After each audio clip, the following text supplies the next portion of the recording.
ଓଡ଼ିଶାର ରାଜଧାନୀ ଭୁବନେଶ୍ୱର ନିକଟରେ ଥିବା ଚନ୍ଦକା ଜଙ୍ଗଲ ଭିତରେ ପ୍ରାକୃତିକ ପରିବେଶରେ ଥିବା ଚିଡ଼ିଆଖାନା। ଏହା ମୋଟ 900 ଏକର ମଧ୍ୟରେ ଚିଡ଼ିଆଖାନା ଓ ବୋଟାନିକାଲ ବଗିଚା ରହିଛି। 1960 ମସିହାରେ ଏହା ପ୍ରତିଷ୍ଠା କରାଯାଇଥିଲା ଓ 1979 ମସିହାରେ ସାଧାରଣ ଲୋକଙ୍କ ପାଇଁ ଖୋଲାଯାଇଥିଲା। ନନ୍ଦନକାନନର ଅର୍ଥ ସ୍ୱର୍ଗର ବଗିଚା।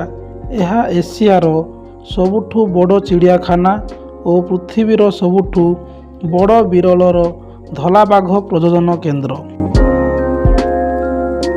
ନନ୍ଦନକାନନରେ 166ଟି ପ୍ରଜାତିର 1660ଟି ଜୀବଜନ୍ତୁ ଅଧିବାସ କରନ୍ତି। ଏଥିରେ 67ଟି ପ୍ରଜାତି ସ୍ତନ୍ୟପାୟୀ, 81 ପ୍ରଜାତିର ପକ୍ଷୀ ଓ 18ଟି ପ୍ରଜାତିର ସରୀସୃପ ଅନ୍ତର୍ଭୁକ୍ତ। 1960 ମସିହାରେ ଦିଲ୍ଲୀଠାରେ ଅନୁଷ୍ଠିତ ହେଉଥିବା ବିଶ୍ୱ କୃଷି ମେଳାର ଓଡ଼ିଶା ଷ୍ଟଲରେ କିଛି ଦୁର୍ଲଭ ଗଛ ଓ ବନ୍ୟଜନ୍ତୁଙ୍କୁ ସାମିଲ କରିବାକୁ ନିଷ୍ପତ୍ତି ନିଆଯାଇଥିଲା। ଏଥିନିମନ୍ତେ ଓଡ଼ିଶା ବିଭିନ୍ନ ସ୍ଥାନକୁ କିଛି ବନ୍ୟଜନ୍ତୁଙ୍କୁ ଏକାଠି କରି ଦିଲ୍ଲୀ ନିଆଯାଇଥିଲା। ଦିଲ୍ଲୀ ଯାଇଥିବା ଏହି ବନ୍ୟଜନ୍ତୁମାନେ ଓଡ଼ିଶା ଫେରିବା ପରେ ସେମାନଙ୍କୁ ରଖିବା ନିମନ୍ତେ ଖଣ୍ଡଗିରିଠାରେ ଏକ ଅସ୍ଥାୟୀ ଗୃହ ନିର୍ମାଣ କରାଯାଇଥିଲା। ଏହି କାମରେ ନେତୃତ୍ୱ ନେଇଥିଲେ ପୁରୀର ଫରେଷ୍ଟ ଅଫିସର ପି ମହେନ୍ଦ୍ର ଓ ଦେବଗଡ଼ର ଫରେଷ୍ଟ ଅଫିସର ଜି.କେ. ଦାସ।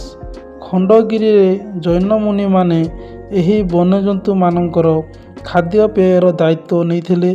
ସେତେବେଳର ମୁଖ୍ୟମନ୍ତ୍ରୀ ହରେକୃଷ୍ଣ ମହତାବ ଏହି ବନ୍ୟଜନ୍ତୁମାନଙ୍କୁ ଦେଖିବା ପରେ ଓଡ଼ିଶାରେ ଏକ ଚିଡ଼ିଆଖାନା ପ୍ରତିଷ୍ଠା କରିବା ପାଇଁ ପ୍ରକ୍ରିୟା ଆରମ୍ଭ କରାଯାଇଥିଲା।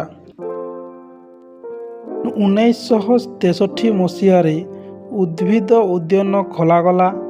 1964 ମସିହାରେ କଲିକତାର ଆଲିପୁର ଚିଡ଼ିଆଖାନାରୁ ଗୋଟିଏ ବାଘ, 2ଟି ଆଫ୍ରିକୀୟ ସିଂହ, 2ଟି ମଗର ଓ ଗୋଟିଏ ଅଣାଯାଇଥିଲା। 1981 ମସିହାରେ ଏହି ଚିଡ଼ିଆଖାନାକୁ ନନ୍ଦନକାନନ ଜୀବ ଉଦ୍ୟାନ ଭାବରେ ନାମିତ କରାଗଲା।